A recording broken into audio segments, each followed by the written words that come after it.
Elle existe une vérité amère que peu de gens osent regarder en face. Dans ce monde, la lumière n'attire pas seulement ceux qui cherchent leur chemin, elle attire aussi ceux qui veulent l'éteindre. Vous vous êtes peut-être souvent demandé pourquoi, malgré votre gentillesse, votre empathie et votre volonté d'aider les autres, vous semblez attirer des personnes qui ne cherchent qu'à vous briser.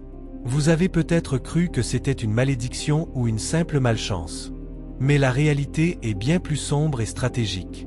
Les prédateurs émotionnels ne choisissent pas leurs victimes au hasard. Ils ne cherchent pas des personnes faibles ou brisées. Au contraire, ils cherchent les âmes les plus pures, les plus vibrantes et les plus résilientes. Pourquoi ? Parce qu'on ne peut pas voler la lumière là où règne déjà l'obscurité. Dans cette exploration profonde, nous allons lever le voile sur les mécanismes cachés de la manipulation et comprendre enfin pourquoi votre plus grande force est devenue votre plus grande vulnérabilité. Imaginez un miroir. Lorsque vous regardez quelqu'un, vous y voyez souvent le reflet de votre propre bonté. Vous pensez que tout le monde possède ce noyau de compassion qui vous définit. C'est ici que commence le piège. Le manipulateur, lui, ne possède pas ce noyau. Il est comme un trou noir, un vide immense qui a besoin de se nourrir de l'énergie des autres pour exister.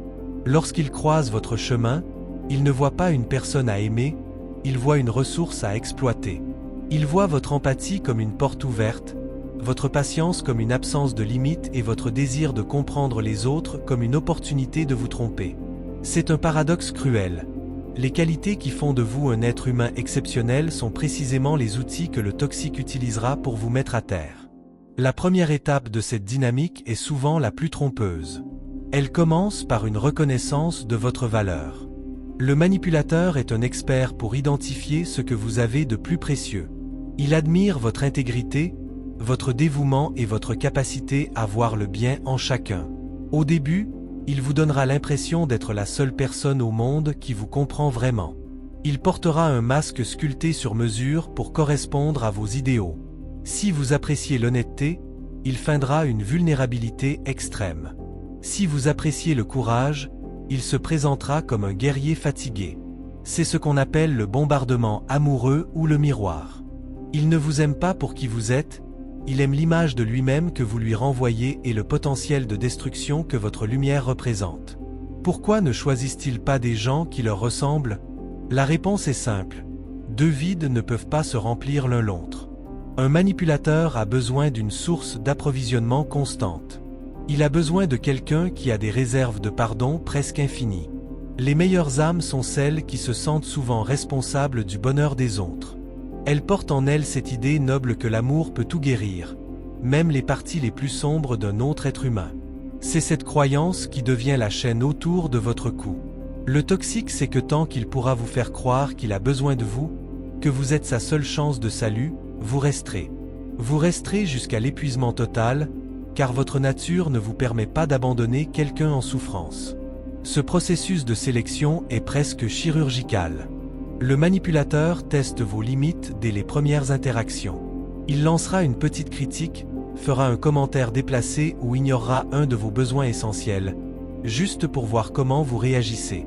Si vous trouvez des excuses pour lui, si vous minimisez son comportement ou si vous essayez de compenser son manque de respect par encore plus de gentillesse, il sait qu'il a trouvé la proie idéale.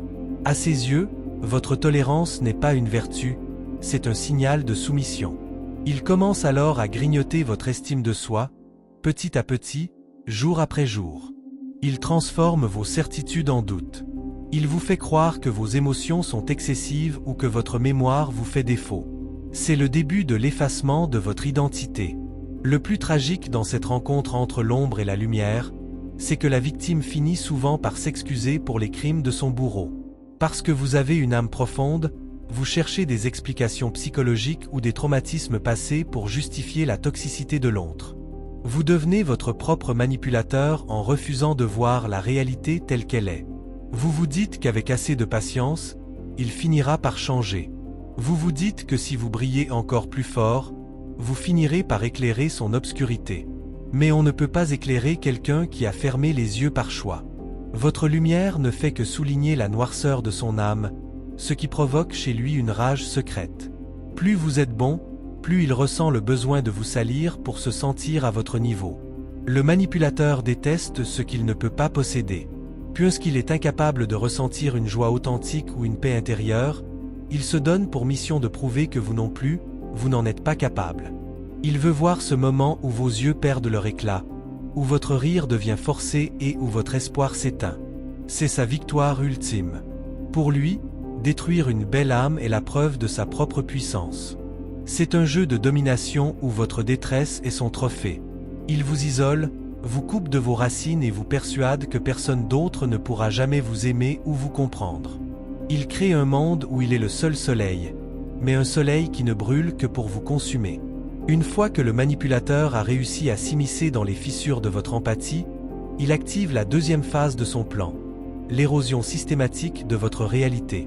Il est important de comprendre que pour une âme noble, la vérité est une valeur fondamentale. Vous agissez avec transparence et vous attendez la même chose en retour. C'est précisément cette attente qui va être retournée contre vous. Le toxique commence à pratiquer ce que les psychologues appellent le détournement cognitif. Il s'agit d'altérer votre perception des faits jusqu'à ce que vous ne sachiez plus ce qui est vrai et ce qui est faux. Si vous lui reprochez un mensonge flagrant, il n'admettra jamais sa faute. Au contraire, il vous accusera d'être paranoïaque ou trop sensible. Il transformera votre quête de vérité en une preuve de votre instabilité mentale. Pourquoi cette tactique fonctionne-t-elle si bien sur les meilleures personnes? Parce qu'une bonne âme est naturellement portée à l'auto-examen. Si quelqu'un que vous aimez vous dit que vous avez un problème, votre premier réflexe n'est pas de vous défendre, mais de vous demander si cette personne a raison. Vous cherchez en vous-même la source du conflit. Le manipulateur le sait parfaitement. Il utilise votre capacité à vous remettre en question comme un levier pour vous faire basculer dans la confusion. Pendant que vous passez des nuits blanches à essayer de comprendre ce que vous avez fait de mal, lui dort paisiblement. Pour lui, le chaos qu'il sème dans votre esprit est une forme de contrôle. Plus vous doutez de vous-même, plus vous devenez dépendant de sa version des faits pour fonctionner. Cette dépendance est le but ultime de l'isolement. Les personnes toxiques sont comme des parasites qui ont besoin que leur hôte soit coupé de toute source de nutrition extérieure. Elles commenceront par critiquer subtilement vos amis les plus proches ou les membres de votre famille qui osent remettre en question la relation. Ils diront que ces personnes sont jalouses de votre bonheur ou qu'elles ne vous comprennent pas vraiment. Ils créeront des malentendus artificiels pour vous forcer à choisir un camp. Et parce que vous avez un cœur généreux qui veut protéger ceux que vous aimez, vous finirez par vous éloigner des seules personnes capables de vous sortir de l'abîme. Une fois seul face au manipulateur, vous n'avez plus de point de comparaison. Son ombre devient votre seul horizon. Le processus se poursuit par la destruction de vos passions et de ce qui vous rendait unique. Si vous aimiez peindre, écrire ou faire du sport, le toxique trouvera un moyen de saboter ces activités. Il aura une crise de colère juste avant que vous ne partiez, où il se plaindra de se sentir délaissé au moment où vous vous épanouissez.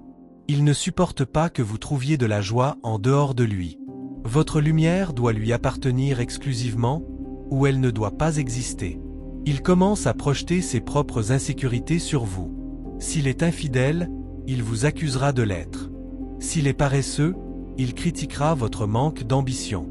Cette projection est une défense psychologique qui lui permet de décharger sa honte sur votre âme, la laissant souillée par des péchés qui ne sont pas les vôtres. C'est à ce stade que le cycle de la dépréciation devient quotidien. Vous n'êtes plus la personne extraordinaire qu'il admirait au début. Vous êtes devenu, selon ses mots, quelqu'un de difficile, de fatigant ou d'incompétent. Les compliments ont été remplacés par des silences pesants ou des remarques sarcastiques sur vos échecs. Le contraste entre le début de la relation et le présent crée une tension insupportable dans votre cerveau. Pour résoudre cette douleur, vous redoublez d'efforts. Vous essayez d'être encore plus parfait, encore plus patient, espérant retrouver le reflet de la personne aimante qu'il feignait d'être au départ. Mais c'est une course contre un fantôme. La personne du début n'a jamais existé. C'était un costume de théâtre conçu pour vous capturer. Dans ce duel entre l'authenticité et l'artifice, le manipulateur utilise votre sens de la loyauté comme une prison. Les âmes profondes ont souvent une vision sacrée de l'engagement. Pour vous, partir signifie avoir échoué ou avoir trahi.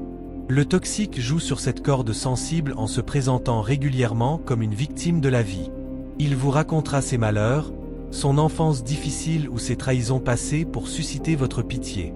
À chaque fois que vous êtes sur le point de partir, il aura une crise de vulnérabilité feinte. Il sait que vous ne pouvez pas laisser quelqu'un qui se noie. Ce que vous ne voyez pas, c'est qu'il ne se noie pas vraiment. Il utilise simplement ses mains pour vous maintenir sous l'eau afin de pouvoir respirer à votre place. Votre corps commence alors à envoyer des signaux que votre esprit refuse d'écouter. La fatigue chronique, les maux de tête inexpliqués, une anxiété sourde qui ne vous quitte plus. Votre âme est en train de s'épuiser car elle doit porter le poids de 2 personnes, dont une qui refuse de marcher par elle-même. Les personnes toxiques drainent votre vitalité biologique autant que votre force psychologique. Elles se nourrissent de votre énergie vitale. Mais même dans cet état de décomposition émotionnelle, vous continuez à chercher une solution. Vous lisez des livres sur la psychologie, vous essayez de communiquer mieux, vous changez votre comportement.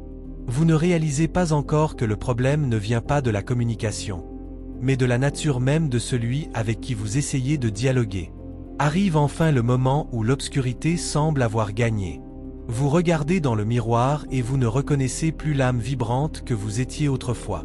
Vous vous sentez vidé, comme si chaque parcelle de votre bonté avait été utilisée contre vous. Mais c'est précisément dans ce silence de l'épuisement total que réside la clé de votre libération.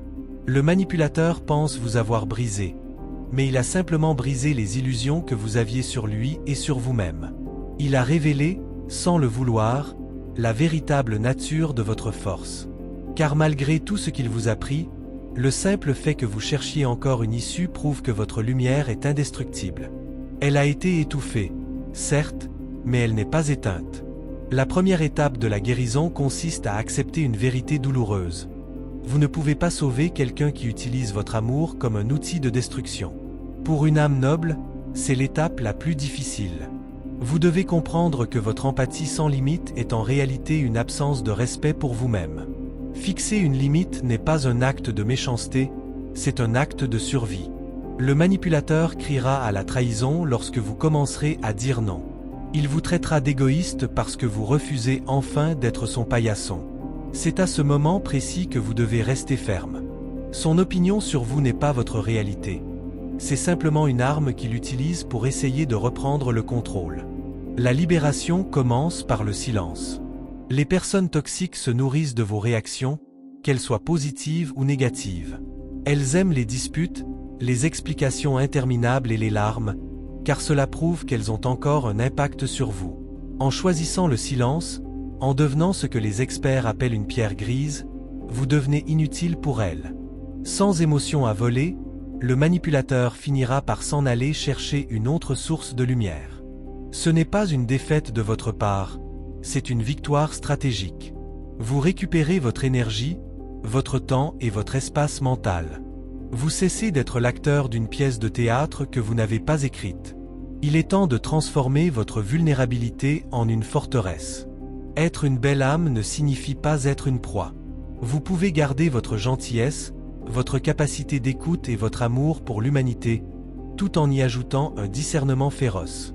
Apprenez à observer les actes plutôt que d'écouter les paroles. Une personne qui vous aime vraiment cherchera à amplifier votre lumière, pas à la consommer. Votre intuition, cette petite voix que vous avez étouffée pour plaire aux manipulateurs, est votre meilleur guide. Elle savait dès le début que quelque chose ne tournait pas rond. Apprenez à lui faire confiance à nouveau.